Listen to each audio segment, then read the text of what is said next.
নমস্কার বন্ধুরা, শুভ্রাস ক্রিয়েশনে সবাইকে স্বাগত জানিয়ে আবারও একটা নতুন রেসিপি নিয়ে চলে এসেছি। বন্ধুরা, আজ বানিয়েছি হেলদি স্কুল টিফিন রেসিপি। বন্ধুরা, এই রেসিপি বানানোর জন্য আমি নিয়ে নিয়েছি এক বাটি ময়দা। এক বাটি ময়দার মধ্যে আমি দিয়ে দিয়েছি পরিমাণ মতো লবণ আর দিয়েছি 2 টেবিল স্পুন সয়াবিন অয়েল। সমস্ত উপকরণগুলো খুব ভালো করে হাতের সাহায্যে মিশিয়ে নিতে হবে। মেশানো হয়ে গেলে এরকম একটা, যখন হাতে চাপ দিলে এরকম হবে, তখন আমি ঈষৎ উষ্ণ গরম জল দিয়ে মেখে নিচ্ছি। বন্ধুরা, এটা কিন্তু ঠান্ডা জলে মাখালে হবে না, অবশ্যই কিন্তু রেসিপিটা বানাতে গেলে ঈষৎ উষ্ণ গরম জলই ব্যবহার করতে হবে। বন্ধুরা, হাত দিয়ে মেখে আমি একটা সফট ডো রেডি করে নিয়েছি। রেডি হয়ে গেছে। এখন আমি ঢাকা মুড়ে রেখে দিচ্ছি 10 মিনিটের জন্য। 10 মিনিট পর ঢাকা খুলে আবারও একটু মেখে নিলাম। মেখে নিয়ে আমি লেচি কেটে নিচ্ছি। বন্ধুরা, আমি এই যে ডোটা বানিয়েছি ওর থেকে বড় বড় করে 2টো লেচি কেটে নিলাম। বন্ধুরা দেখুন, আমি 2টো বড় বড় সাইজ লেচি করেছি আর একটা বেলেন চাকির সাহায্যে আমি লেচি 2টো বেলে নিচ্ছি।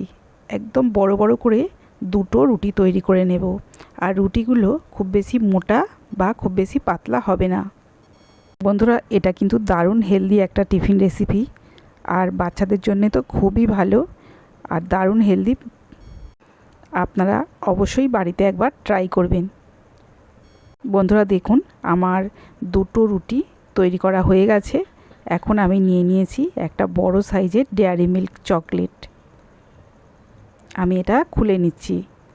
খুলে পুরোটা আমি বার করে নিলাম।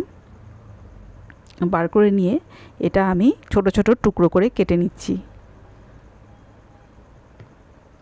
বন্ধুরা দেখুন, এতটা বড় বড় করে আমি কেটে নিচ্ছি। এই চকলেটটা দিয়েই আমি রেসিপিটা বানাবো বন্ধুরা। আর একটা রুটির উপর আমি চকলেটের টুকরোগুলো মানে দুটো দুটো করে থাকে, যেগুলো চৌকো চৌকো, ওরকমভাবে 2টো করে দিলাম একসাথে, দিয়ে এইভাবে পরপর সাজিয়ে নিয়েছি। বন্ধুরা, একটা রুটির উপর চকলেটগুলো সাজিয়ে উপর থেকে আরও একটা রুটি ঢাকা দিয়ে দিলাম। ঢাকা দিয়ে আমি একটা গ্লাস নিয়েছি, আগের থেকে পরিষ্কার করে রেখেছি। সেই গ্লাসের সাহায্যে আমাদের সবার বাড়িতেই তো গ্লাস থাকে, আর বা আপনারা বাটি দিয়েও করতে পারেন। এইভাবে আমি এটা কেটে নিচ্ছি। দেখুন, প্রত্যেকটা আমি এভাবে গোল গোল শেপ দিয়ে কেটে নিচ্ছি।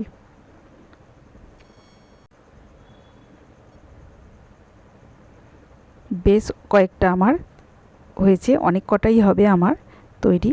এই দেখুন, প্রত্যেকটা আমার হয়ে গেছে। আর এখন আমি উপর থেকে এইভাবে তুলে নিচ্ছি, কাটা অংশটা এইভাবে তুলে দিচ্ছি, সুন্দরভাবে উঠে যাচ্ছে।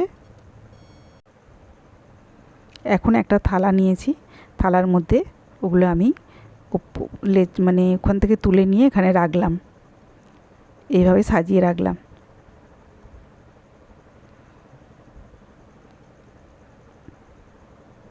বন্ধুরা, আপনারা কিন্তু অবশ্যই এটা ট্রাই করবেন, বাড়িতে ভীষণ ভালো হয় খেতে। আমি একটা ফ্রাই প্যান বসিয়ে দিয়েছি, আর ফ্রাই প্যানের মধ্যে দিয়ে দিয়েছি সয়াবিন অয়েল, দিয়ে আমি পরপর ওগুলো সাজিয়ে দিচ্ছি। বন্ধুরা, গ্যাসের ফ্লেম একেবারে লোতে রেখে এপিট ওপিট করে ভেজে নিয়েছি। ভাজা হয়ে গেছে। আমি প্রথমে এত কটা তুলে নিলাম, প্রথমে তুলে নিয়েছি। এইগুলো হয়ে গেছে। আবারও 3টে বাকি ছিল, এইগুলো আবার পরের বারে দিয়ে দিলাম। দিয়ে এগুলো আমি ওলট পালট করে ভেজে নিচ্ছি। বন্ধুরা, আপনারা অবশ্যই বাড়িতে এই রেসিপি একবার হলেও ট্রাই করবেন। আর এই দ্বিতীয়বারে তৈরি করা হয়ে গেছে রেসিপিগুলো সমস্তটাই। দেখুন, আমি উঠিয়ে নিলাম। বন্ধুরা, রেসিপি ভালো লাগলে লাইক, শেয়ার, সাবস্ক্রাইব করে অবশ্যই আমার সাথে থাকবেন। দেখুন কতটা লোভনীয় হয়েছে, কতটা সুন্দর হয়েছে। আমার মেয়েরা খেয়ে তো বলছে যে মা, মুখের মধ্যে ব্লাস্ট করছে, দারুণ হয়েছে। আপনারাও অবশ্যই ট্রাই করবেন। আসি বন্ধুরা, দেখা হচ্ছে নেক্সট দিন নতুন কোনো রেসিপিতে।